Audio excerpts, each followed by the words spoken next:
with my head bowed low in the darkness as my hands could be. My heart felt alone and I cried, oh,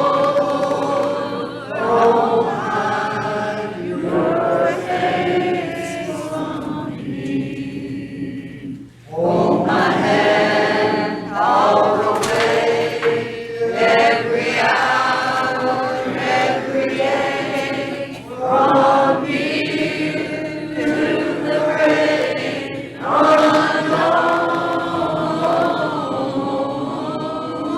Take my hand, let me stand where no one stands alone.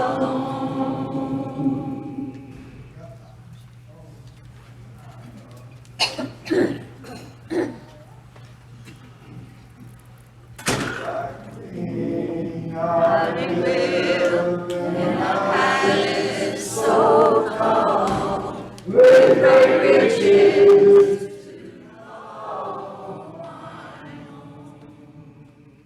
But I don't know a thing in this whole wide world that's worse than being alone. Hold my hand all the way, every hour, every day, from here to the great unknown. Take my hand, let me stand where no one stands alone.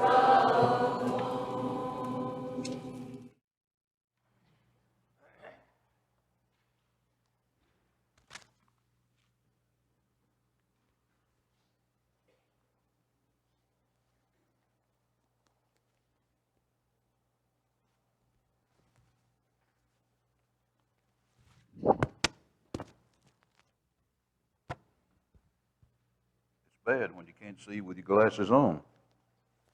There we go. Thank you, Brother Mormon. Good morning. I know we've got several that are probably out of town this weekend, it being a holiday. I know we've had several that's in town this weekend, and we're glad to have you here with us. Brother Jim finally has kind of figured out what it takes to get me up here. Number one, he gave me about a month's notice, and number two, he told me that I could do the topic of my choice. Brother Jim is probably one of, or could be the most biblically knowledgeable person I know, and to follow his lesson that he does is pretty intimidating. So I think he's kind of figured that out, that give me the free will to kind of cover what we want to cover. Before we get started, something I forgot to do the last time I was up here is ask about those that needed to be put on a prayer list, or those that sick need to be remembered in prayer. And keep in mind, my hearing's not as good as it used to be, so you may have to relay those names up here. But do we have anybody we want to mention that needs to be put on a prayer list or remembered in prayer?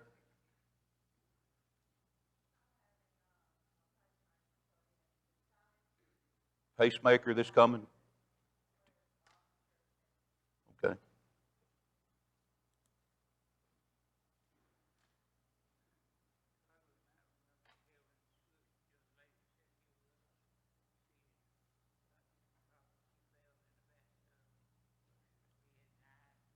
Who was that, Adrian?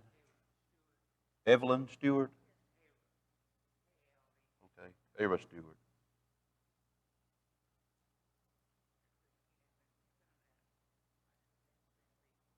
Okay. Go ahead.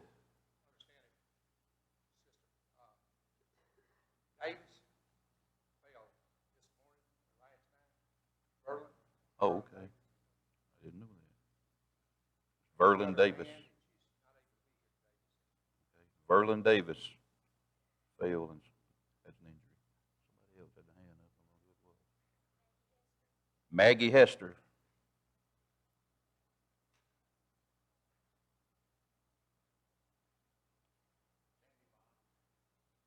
Sandy Bonham.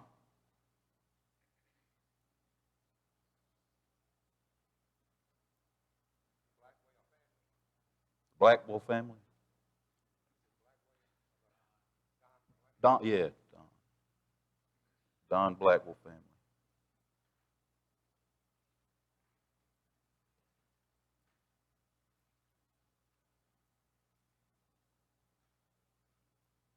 Anybody else?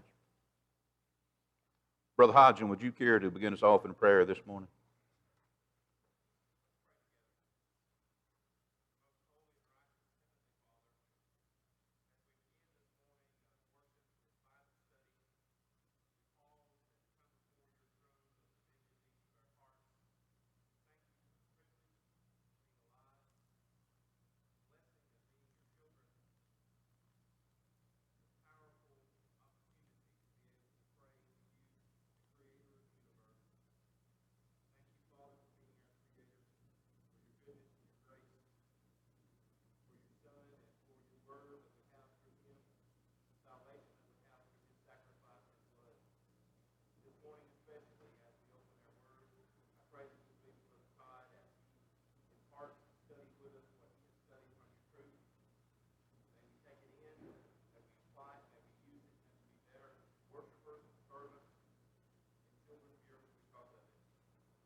Thank you, sir. Like I said, for those of you that are visiting with us this morning, keep in mind that I am a substitute, okay? Keep that in mind.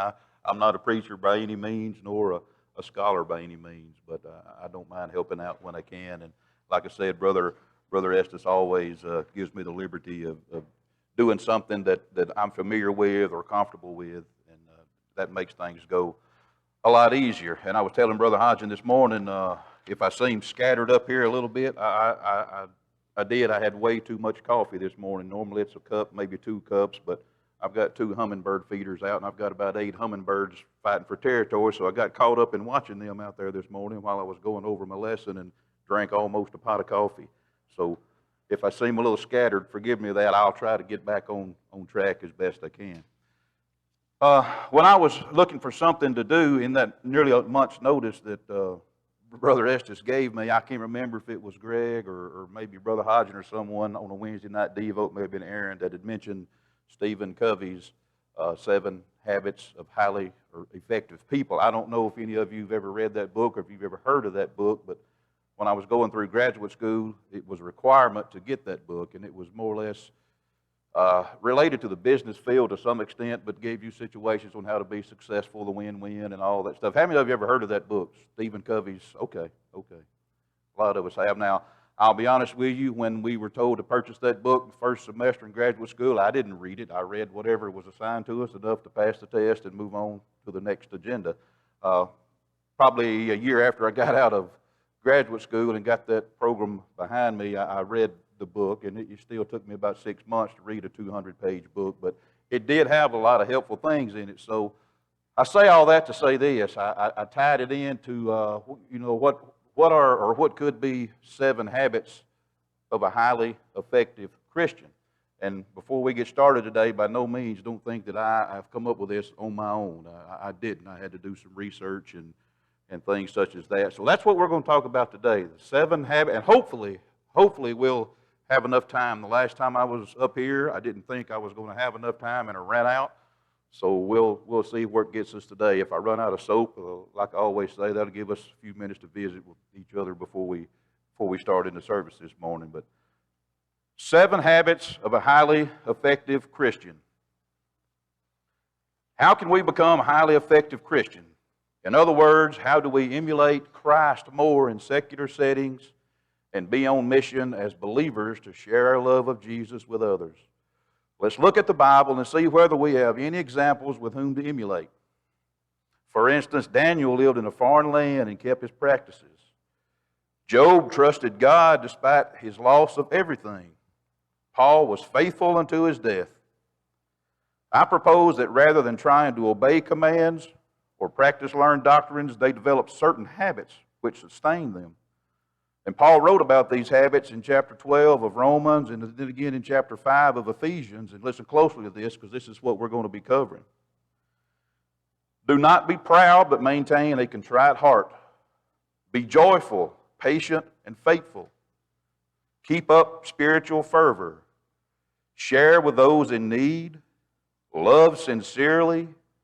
Hate evil, but cling to good. And live in harmony with other believers. These habits can make living in the world, but not of the world, as natural as breathing. Now, I like reading up on research and things such as that. How many of you in here know, according to research, how long must one do something in order for it to become a habit? There's a certain amount of time there. 21 days. Research says that if you do something for 21 consecutive days, it becomes habit forming. I've never made it that far, so I don't know. But we're going to talk about that today. Now, a lot of things we're going to talk about, a lot of things we're going to cover, probably occur on a daily basis. So that part could become habit forming, but some of the situations or some of the topics we're going to cover, understandably, you probably don't face day in and day out. So it would be hard to do that. But the first one of these habits, maintain a contrite heart. Who knows what it means to have a contrite heart? Oh no, this is a silent crowd. Well, let me explain to you what it means to have a contrite heart. You have genuine sorrow for the wrong that you've done. And this is the author explaining all this. When I write about pride, I'm talking about the pride of life, the lust of flesh, the lust of the eyes. Adam and Eve suffered from this type of pride, and it caused them to disobey God. Adam and Eve sought their own will instead of God's will. They believed the devil when he said, "You won't really die."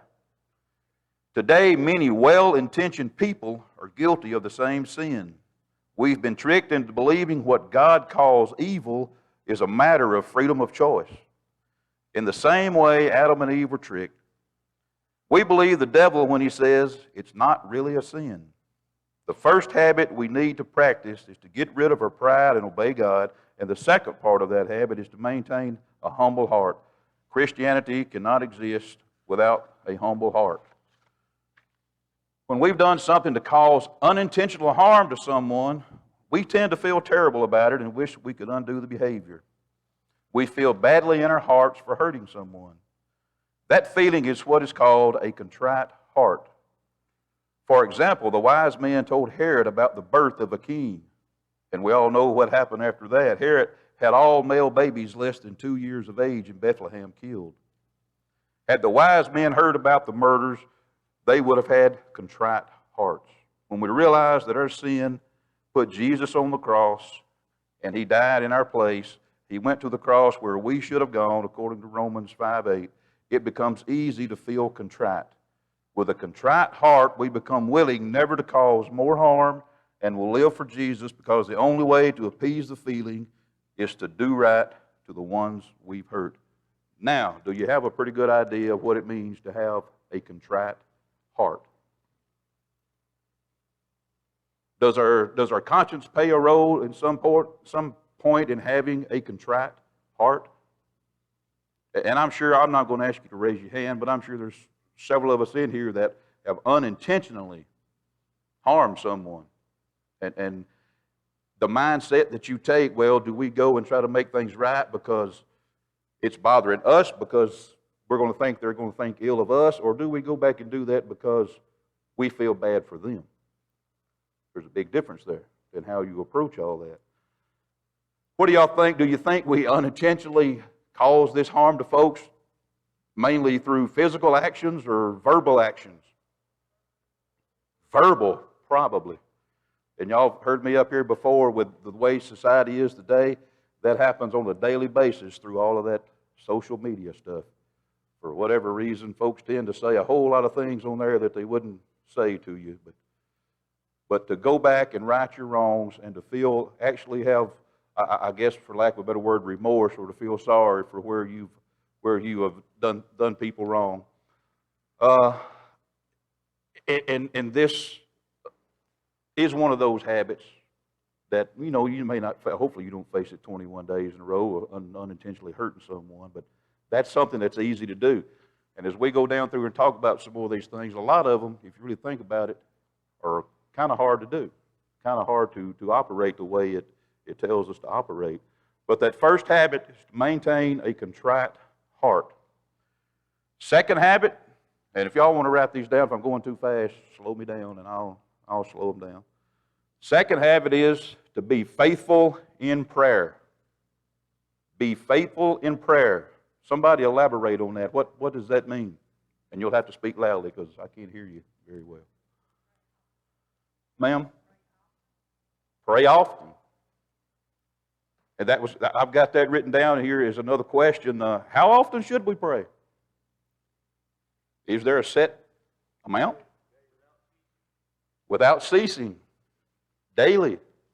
We've heard all of those. We heard all of those things before. Important thing, what should we pray for? And then you can look at that from the other side of the fence. What should we not be praying for?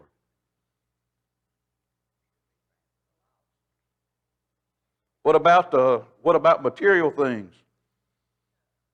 Because I can remember back when I was this tall. I knew you were supposed to pray and all this, that, and other. Didn't really have a real understanding. So you know what I did. I prayed for a motorcycle, a bicycle, all kind of stuff like that because I didn't know any better. But that's not the type of prayer that we're talking about. And you see it, that it just makes me feel warm all over when you're sitting in a restaurant somewhere. And I know y'all do this, but when you look over there and you see a family before they get their meal in a restaurant full of hundreds of people, what do? They pray. That says a lot without saying anything. And I'll tell you this, and I hate to use the word surprising. It's not really surprising to me, I guess, so to speak, but those of you that don't know me, I'm a principal of a K-12 school, okay? So I deal with 5-year-olds all the way up to, well, I've got some seniors that's been 20 before, but that's another story. We'll talk about that later. So I deal with all age groups. And I try on a weekly basis to kind of eat lunch with a different age group, just to let them know that I'm there for everybody. And it surprises me a lot of the times when I watch these kids, and guess what they're doing? All to themselves, sitting there at their table. You know what they'll do? A lot of them. I can see them. They'll say that short prayer. And what's amazed me, I shouldn't use that term again, I don't guess, but I see it more in my high school students. Would you believe that? I see it more in my high school students. And that goes back to, that's a learned behavior. Somebody's told them that somewhere down the line to do that and to pray for it. But unfortunately, a lot of the things in guesstimation now that can't, for lack of, I can't understand or I can't explain what I want to ask. And don't take this the wrong way, please, but can prayer be wasted? Can it be if you're praying for that motorcycle or that bicycle?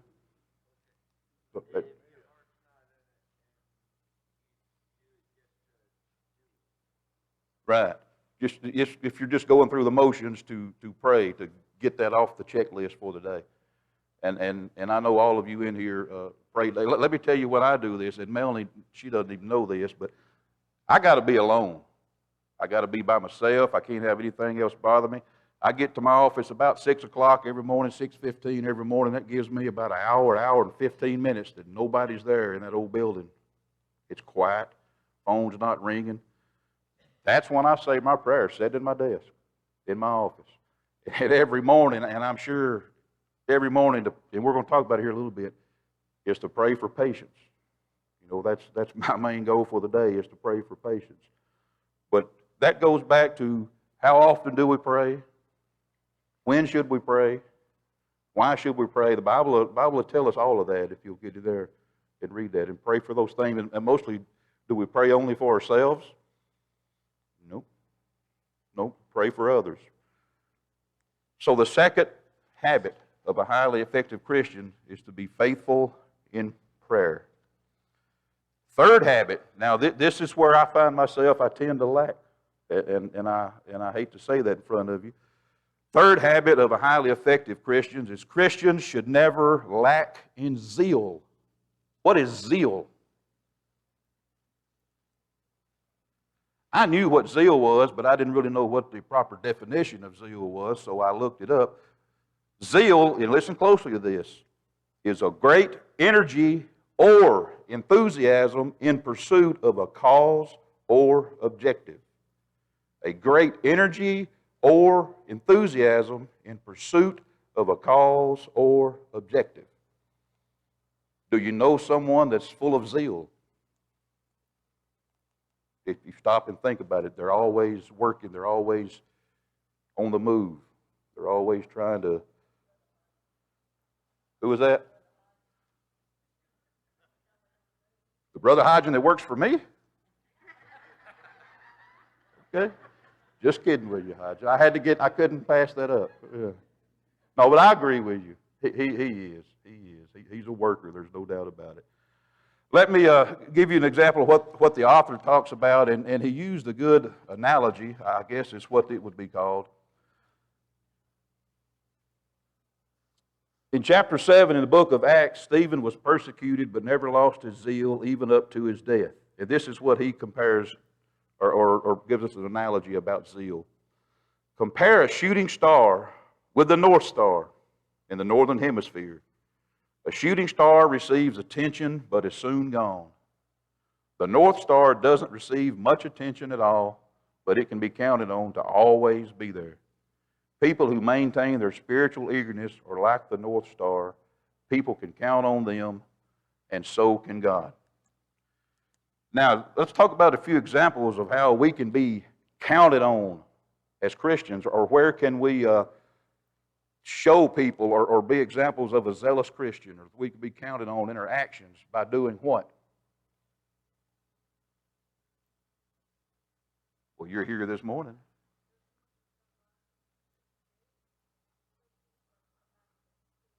Right. Cooking or caring for those others. You're here this morning.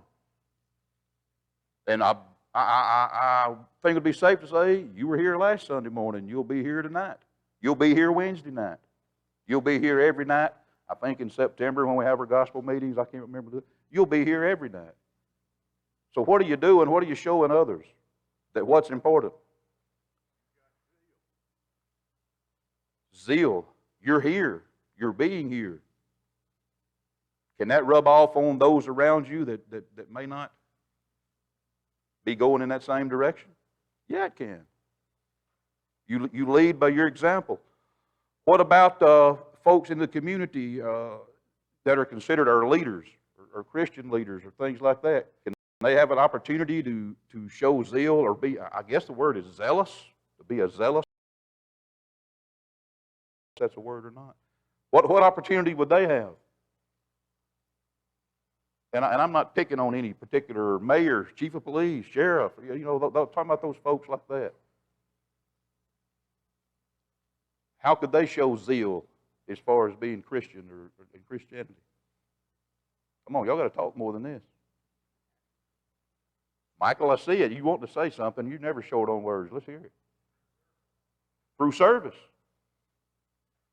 That, and can those folks, I don't know, take a stand on a Christian point of view, stand on a controversial topic or situation? Too many times, not necessarily in our area, but too many times those type of people are caving in. Have y'all noticed that? They're caving in. They're not taking a stand. And some of you in here today are leaders probably at your job or something like that or in the community, And you may have been put in that situation before. But unfortunately, the way things go today is too many people are caving in. And I'll tell you, I had a situation last year. And Mr. Hodges and I talked about this a little bit. I just had a female student wanting to wear a tux to her prom, wanting to wear a tux for her senior picture. Y'all know which direction I'm headed with that. Guess what I told her? Nope. Not going to do it. Had it gone further than that, yeah, I would have probably been on the news, probably been in the paper, but at that, I didn't care because I didn't think it was right. Didn't think that's what we needed to be doing. Hopefully it all died down and things went smooth, but what if I'd have caved in? What would I have started? I would have opened the floodgates. There's a lot of folks that, and I'm not tooting my own horn, don't misunderstand me. A lot of folks that wouldn't have done that. I just told them no. And you know what she said? Why? You want to know what I said? Because I said so. And we left it at that. And that problem went away. What about getting involved in church? Can you be zealous in doing that?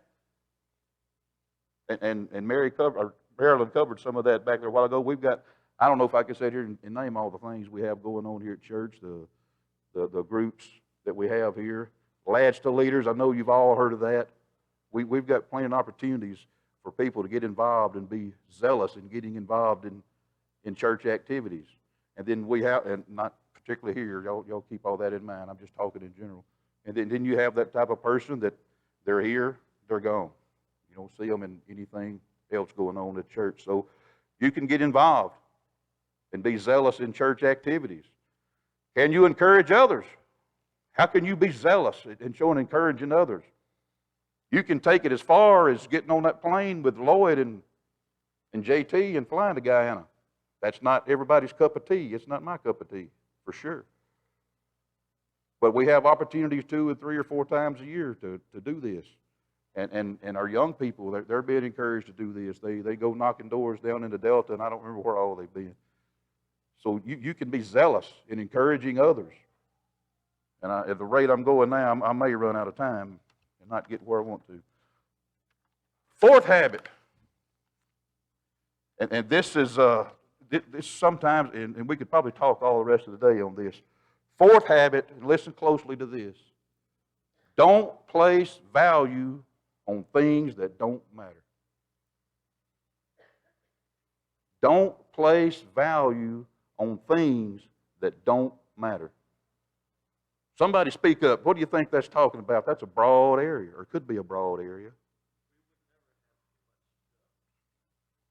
Too much stuff. Too much stuff. Surely we don't know anybody like that gets caught up in things like that. Let me tell you what the author says here. He says, what matters is how we can make a difference in the lives of other people. Share with those in need. Practice hospitality until they become our next habit. Opportunities to share can come unexpectedly. Sometimes we're so busy we do not recognize them at all. Instead of viewing them as inconvenience, we need to take advantage of those opportunities when they happen. And talking about this sharing and reaching out and helping others and things like that, and y'all probably heard me tell this before, and if you do, just act like you haven't heard it before and grin and bear it. But